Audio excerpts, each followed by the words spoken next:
So I'm going to give us a couple of different options for a tree pose. So start with your feet at hip distance, hands at heart center, and push your hands into each other for stability.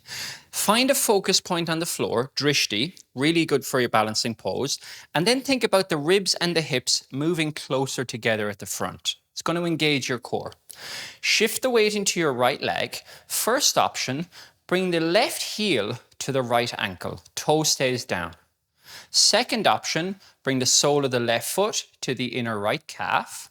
Third option is the sole of the left foot to the inner right thigh. So I'm either above or below the knee. Then I'm going to press my left foot into my right inner thigh and my right inner thigh back into my foot. It's going to help engage the core.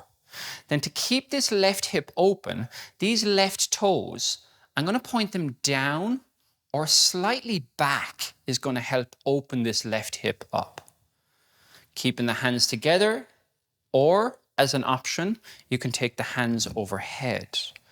Keep the gaze, keep this closed at the front. You want a little bit more?